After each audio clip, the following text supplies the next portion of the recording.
40 kilometers east of Windhoek, the capital of Namibia, we find a place where humans care for wild animal orphans, Nankusay. Heading up the sanctuary is Marlies van Vuren. Animals are her life, and she has a rare connection with them, from the biggest to the smallest, the most endangered to the most abundant. Her husband Rudy is a medical doctor and shares his wife's love of wild animals, which can come in handy if a vet isn't available. But all he really wants to do is fly his Cessna 182. Zachio is going to follow in his parents' footsteps and has the fantastic opportunity to spend his formative years growing up in the great outdoors, where he has lots of animal as well as bushman friends. The ancient art of tracking still survives with a handful of bushman trackers. Kivit is Nankusay's expert in reading the signs in the veld. And then, of course, there are the really wild inhabitants of this amazing sanctuary. In this episode, Umbili and Shakira are growing up fast. Almost a year old now, they need to learn how to hunt. The baby baboons are introduced to the juvenile group, and it is not without incident.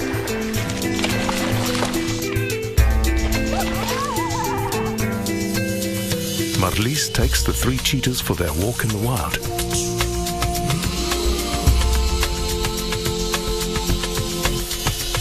And Umbili and Shakira also get some exercise.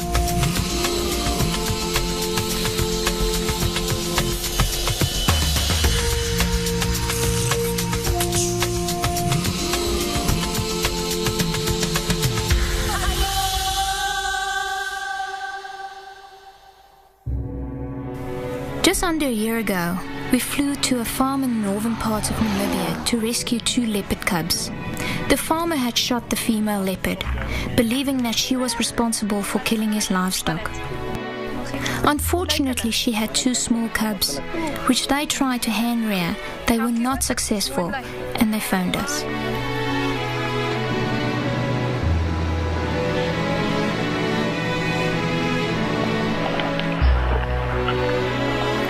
Bringing them to Nankusay, Marlies had to take over the role as their surrogate mother. Raising leopards in captivity is not easy, and because of their size, they're also dangerous. Although ferocious and without fear in the wild, leopards tend to avoid contact with human beings. Once raised in captivity, they lose that fear and could pose a real danger to people if released back into the wild. But Marlies had no choice. The cubs were too small to fend for themselves, let alone learning the necessary skills to hunt and survive in the wild. Taking them for walks in the veld gives Umbili and Shakira the opportunity to do what little cubs do best: play and explore their environment, and climb trees, with a bit of help from Marlies. This is so lekker. Oogjes is eindelijk toe.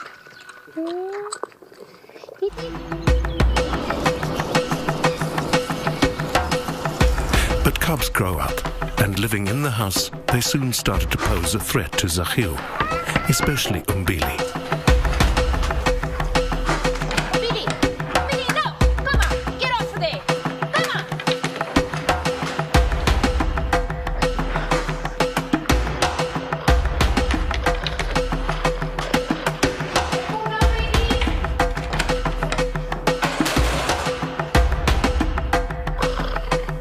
Moving them into their own enclosure solved that problem, but they still have to be exercised and disciplined. And for that, Marlies needs help. Kundas! Kundasie! Nee. Big lady. Ai.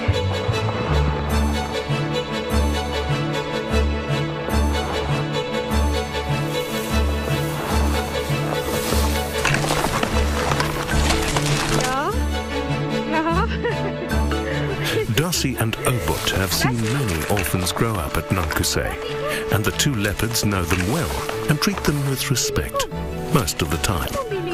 Fortunately, they're still too young to be a threat to the dogs, but the play can get a bit rough at times.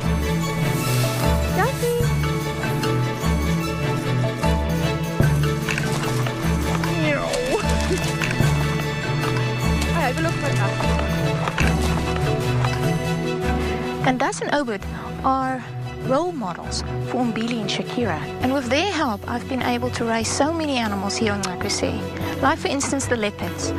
With their help, I have the ability to control the leopards, and also they discipline the leopards constantly. But if we are in the leopard camp, we're in their territory. And then, you know, the dogs really get tired and fed up of being pounced on constantly, and they want to get out. During feeding time, Marlies separates the two cubs as Umbili fights with Shakira over her food.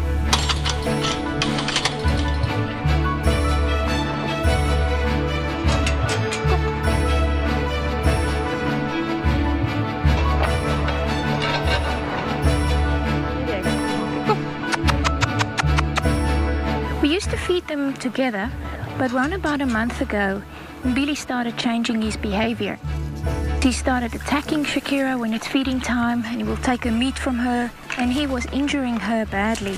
So that's the reason why we put him in this cage, and when he's done eating, he can go out, and then they're all honky-dory, and they're happy again, and they're friends again. But at feeding time, we separate them totally. After both of them have eaten, they can play and explore together.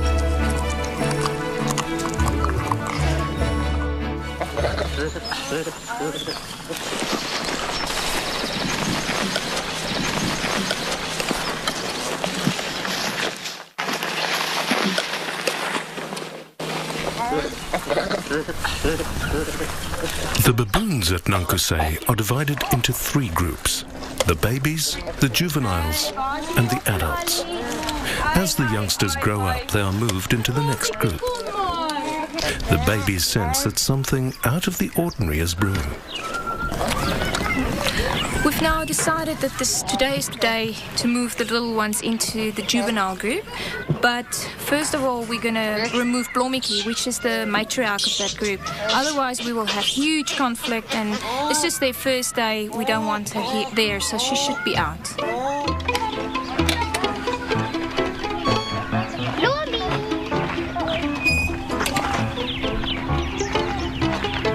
What did you try to do there? Put the blanket up.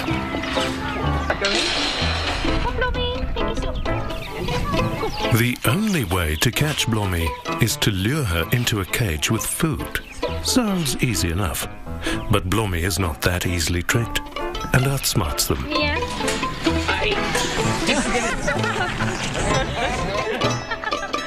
That's an intelligent baboon.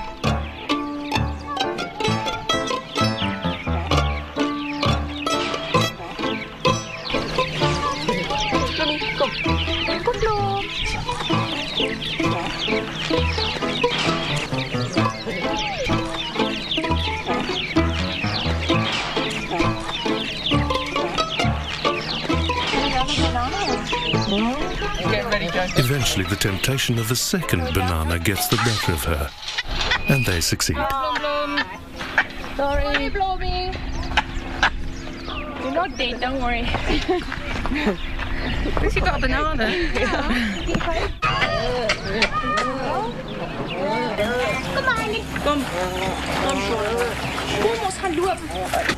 Thinking that they're going for a walk, the babies are very eager to get out of their enclosure.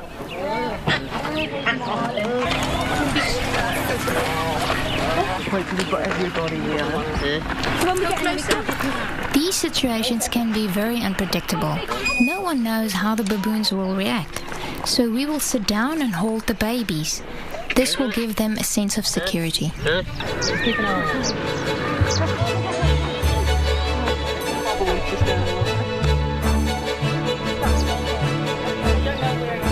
Fortunately, everything goes well. Kyla immediately takes to Shauna and grabs her from Carol.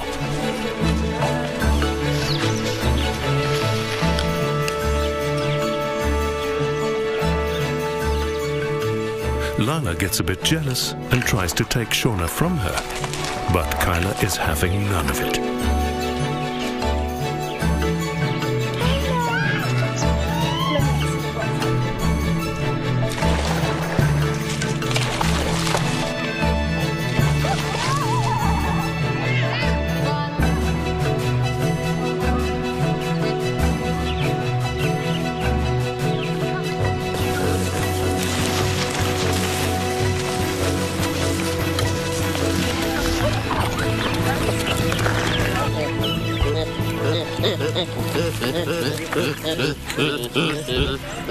I expected a lot more screaming and, electrocutions here and a lot more biting. Kayla, just give me time. A little bit of space. But it didn't happen. Actually, now with Blommetjie out of the picture, it went really relaxed. And the bigger ones, like Lala and Kayla, they're all like grooming the small babies. And it's really good because this gives an indication that they will be accepted. The only problem is still Blommetjie, but they're really doing good. Kayla's carrying around little Shauna, the new baby without the toes. I mean, it's a new toy, so all the females are around that. This is when you want to have a good hairdresser. Yeah, come to Kayla. Kayla hairdressers. She's good. Gives you a nice afro teased feeling.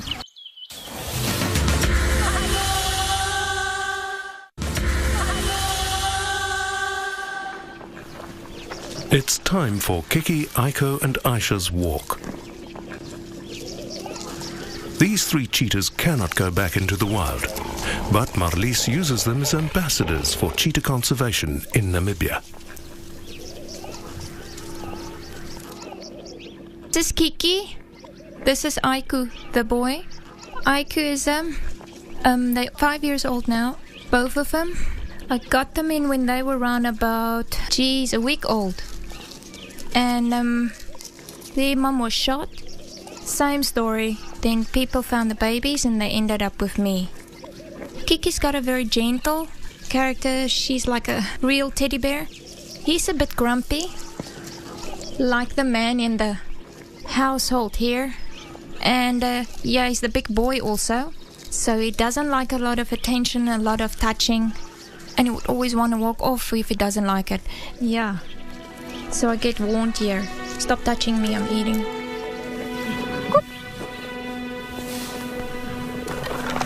Like the leopard cubs, these three would not be able to go back to the wild.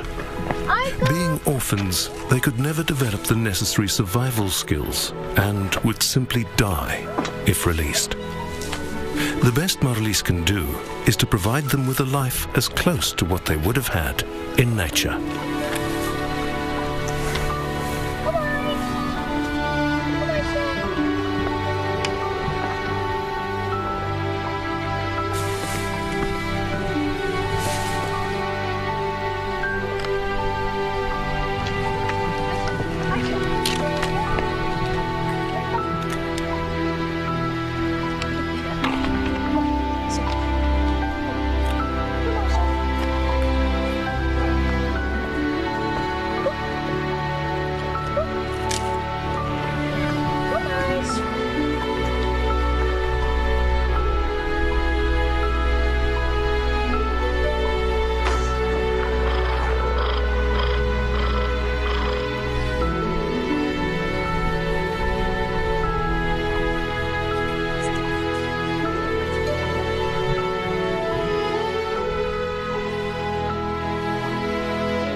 Early morning, and everyone seems to be hungry.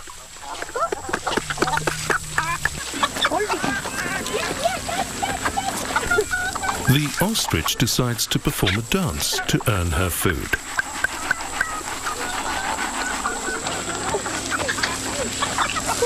He's drunk now.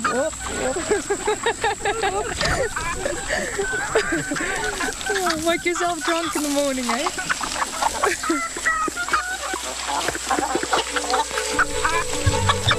The babies had spent the night with the juveniles in their enclosure.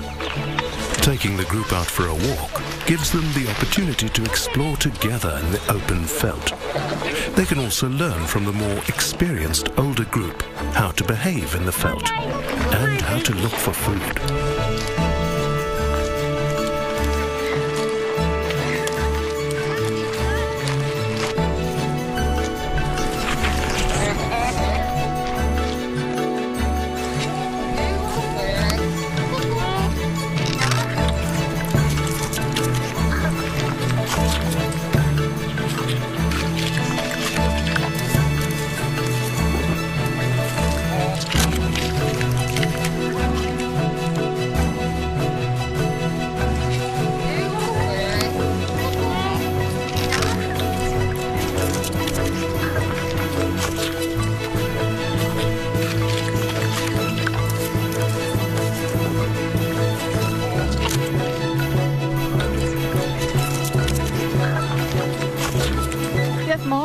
Back. You can see he's a leader, he takes leadership and he's always doing stuff first.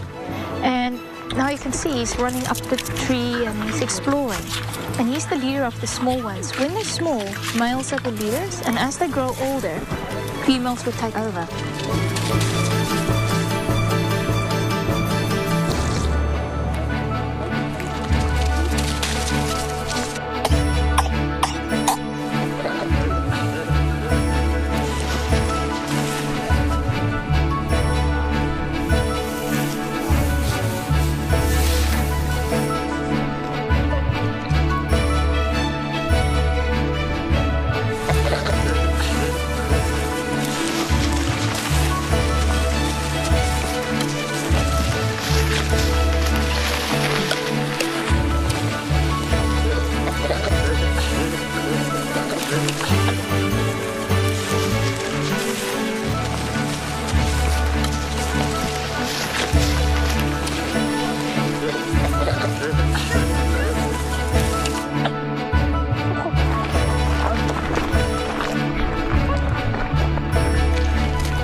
Late afternoon, and time for the cubs' daily walk.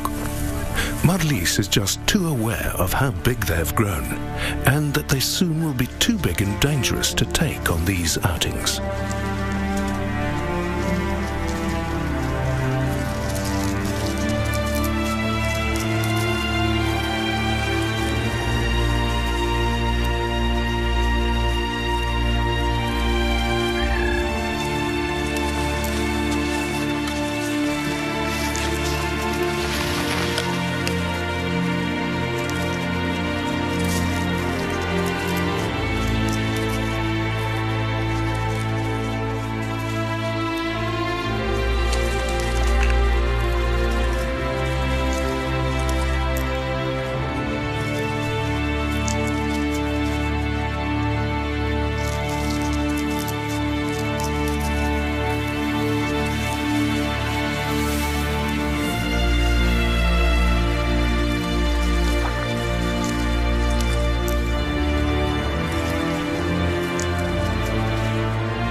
there's a porcupine down there. The dogs know what they're doing. They've had this interaction already with porcupines in the wild. The two leopards, not at all. So they're basically very insecure and they don't know what to do, but it's also very interesting. So they want to go in and they want to see what's going on. And you can see the Jack Russell, Obud, he goes in first and he's really the smallest one of the bravest and the biggest heart. But that's also a learning school for these two leopards, because they don't have a mom to teach them, and these two dogs are teaching them that, you know, this is the way you do it. But also, it's impossible for the two of them to get that porcupine out of there, because they are well protected, and they will not allow these two leopards to get them. Let's go probeer. Kom.